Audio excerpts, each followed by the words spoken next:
Hello, magandang araw mga busing. Ngayon po ay August 30, 2025. Meron po tayong tanggap, no? Pumunta si kliyente dito sa ating shop. Meron siyang ipa-dismantle and relocation.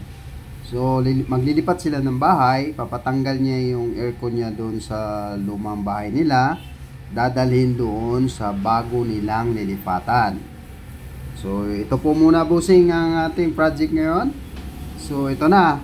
So, tinitingnan ko yung outdoor niya. Nasa outdoor unit na ako ngayon. Tinatanggal ko yung mga tornilyo muna, mga cover. At sinit up ko para sa pump down. So, pa-pump down muna natin yan. Importante yan para ma-sieve natin yung freon niya. No? At hindi masayang. Ayan na, busing, naghihintay tayo dyan ng go signal. So, tayo muna, sisit up ko muna, preparasyon muna tayo ng mga gamit ko na kailangan. Bumaba pala ako dyan, kumuha ako ng gamit.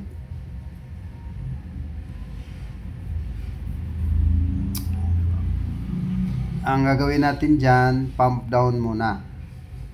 No, ang sa pag-pump down mga bossing, sa mga nagdi-DIY dyan, ang pag-pump down yan, unahin nyo muna is paganahin nyo yung unit.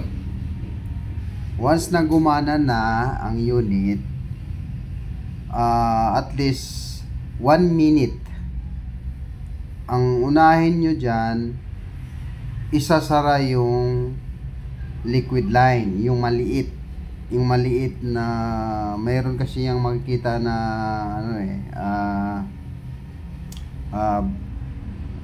tawag dito discharge valve tsaka suction valve. Merong yung maliit, yun po yung liquid line. So yun po ang unang isasara. Pag bumaba na po yung gauge, so pababa kasi yan magpa-pump down. So magsisiro yan. So, pag nagsisiro, pwede na yun ang isara yung malaki.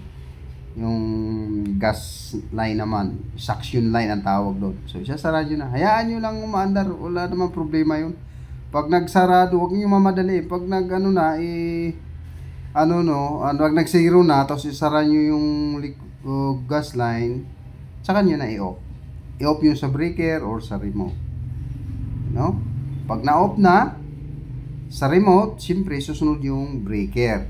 O kung may service breaker malapit sa'yo, ikaw na mag-off para automatic nang mag-shutdown agad. Kung wala naman, meron kang kasama, ipa-off mo doon sa loob. Minsan kasi yung breaker natin nandoon sa loob, lalo na sa mga bahay o kaya nasa malapit sa may pintuan, sa labasan, so ganun, sa mga residential. So ito pala na na natin, papunta na tayo doon sa paglilipatan, no? So ako lang mag-isa niyan nag-install, dismantle guys, at installation, mag-isa lang ako diyan, no? Meron na akong kasama taga camera.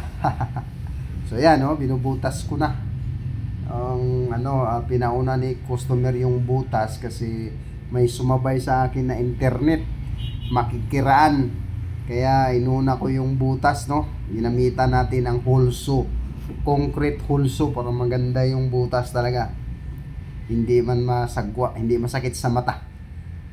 So yan na. O yan, ito na. Na-install na natin yung outdoor. Na-install na rin yung piping. Nakalusot na sa butas. Indoor, outdoor, nakakabit na. Ayan na yung mga gamit natin.